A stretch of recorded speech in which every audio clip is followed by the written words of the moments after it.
In March, Israelis head back to the polls for a fourth election. Many things are exactly the same from elections 1, 2, and 3, including a raging coronavirus pandemic, lockdowns, Netanyahu versus Gantz, an indicted premier heading towards a bribery trial. One thing, though, is very different, and it's not just the vaccines. Trump will no longer be president of the United States, and his legacy now in tatters. Tomorrow, Congress introduces impeachment articles. World leaders still horrified by Trump's incitement to violence minutes before the mob stormed the Capitol building. House Speaker Nancy Pelosi says Trump is deranged and dangerous and must be removed from office. With us now is I-24 News diplomatic correspondent Eli Hochberg and former Israeli ambassador to the U.S., Danny Ayalon. We'll start, though, with Eli. Eli, already now we are seeing Israeli politicians, Israeli lawmakers use the attempted insurrection on Congress and the mob attack for campaigning purposes in domestic policies. Tell us more. Right. So many are regarding Israel in different contexts as an additional U.S. state, if you will, even though a remote one, especially when we're talking about political trends or processes that are happening. And quite naturally, many Israelis were glued to the television screens watching those extremely dramatic visuals last week, Capitol Hill. And somewhat of an inevitable question was quick to rise here. Can it happen here in Israel? As we are, as you've mentioned, Jeff, amidst another round of elections. If you ask Avigdor Lieberman, leader of the hawkish Israel Beitenu party, a long-standing rival of Netanyahu, the answer is yes, and might get even worse. Let's take a quick listen to some of his remarks last night. What we saw in the U.S. Capitol is nothing compared to what Netanyahu is preparing for if he feels that he's losing the election. He will promote a plan just as we have seen in the U.S. last week, but even bigger. Eli Lieberman. So we have seen we have seen demonstrations against Prime Minister Benjamin Netanyahu for many long months now outside of his official residence in Jerusalem, and in a very timely manner, if you will. It was published over the weekend that in an incident a few weeks ago, the Netanyahu couple had to be evacuated to a side room because some of the demonstrators broke one of the barricades. There was a lot of back and forth here in Israeli media on the accuracy of this report, etc. But there is one main difference, Jeff, that cannot be ignored. The political game here in Israel is fundamentally different than the one in the United States. The name of the game here is setting up a coalition, this mixed and match, this puzzle of the different political leaders when they approach to the negotiation table in a bid to form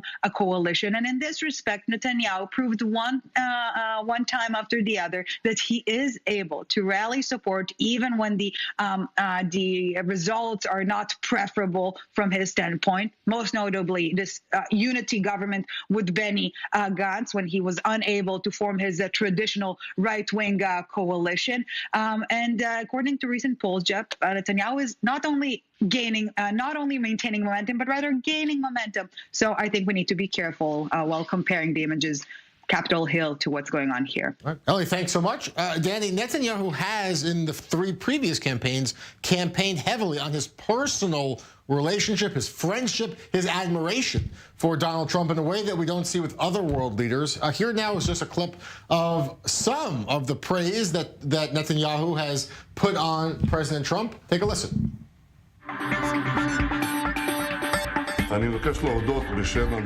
On behalf of the whole government and on behalf of the people, I would like to thank President Trump for both his leadership and friendship. President Trump, you are a great friend of the State of Israel, and we all thank you. President Trump is a great friend of our state, a leader who has done things which were not done previously and should have been done by the power of justice and truth. We are in the midst of very dramatic political events, but the peak is still ahead. In a short while, I will depart to Washington. Tomorrow, I will meet with my friend, U.S. President Donald Trump, who will present his plan of the century. I think that such an opportunity occurs once in history, and we must not miss it. I've been talking with President Trump and his team about our security and national needs for the past 3 years. President Trump, the people of Israel and the state of Israel will be forever indebted to you for your magnificent efforts on our behalf. President Trump should be congratulated for acting swiftly, boldly, and resolutely against this terrorist in chief. President Trump is deserving of all appreciation for taking decisive, strong, and quick action. The Trump administration has righted a historic wrong here, stood with truth and justice. I thank President Trump and Secretary of State Pompeo. I think it's a great day for the state of Israel and an achievement for generations.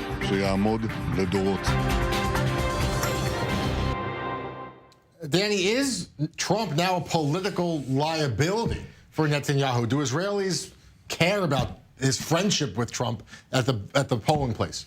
Well, the short answer, Jeff, is yes. And we saw how Netanyahu, not quick enough maybe for some people's taste, disassociated himself from the fiasco in Washington, D.C. However, we must be very, very clear that notwithstanding the fiasco in Washington and the Trump involvement in it, whether he was the incendiary, force to push it or not, what he did for Israel is something that will never be forgotten, because he really etched here in stone. He really changed the architecture and the landscape of the Middle East in favor of Israel. Israel's strategic, political situation today, geopolitical situation, is much better than 4 years ago. So this is... But that's on the one hand. I mean, Netanyahu... Exactly. On the other hand, you have Netanyahu lavishing, some would say, his personal attention, personal admiration for Trump, the man, the way he is as a person, his characteristics, his demeanor. Could that hurt him? We're already seeing politicians lining up to attack Netanyahu for that. So to that, I would say, Jeff, Benjamin Netanyahu is a very smart, very intelligent man. He pretty much knew the real, what really makes Trump ticks.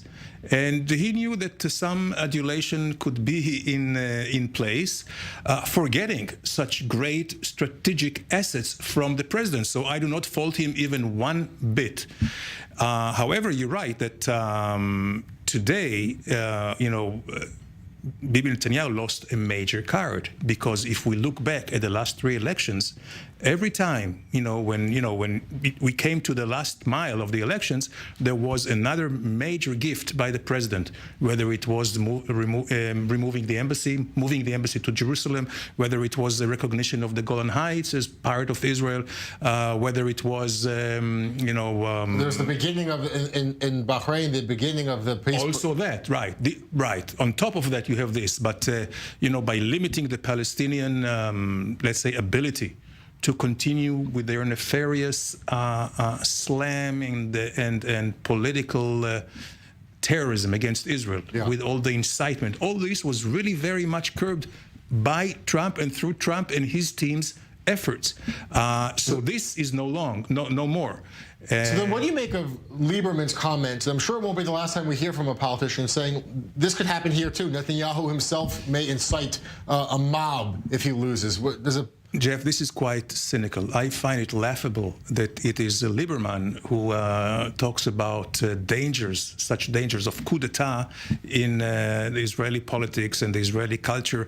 A guy who came and actually was reared in this very sinister Soviet culture, who still uses in his own party practices from the old Soviet Union. For him to say that, I don't think it's serious. And I would say now, irrespective of what he said, it cannot happen in Israel. We have had many tests. The first one was, if we look back, was in 1982, the removal, the evacuation of Yamit, following the peace treaty with Egypt.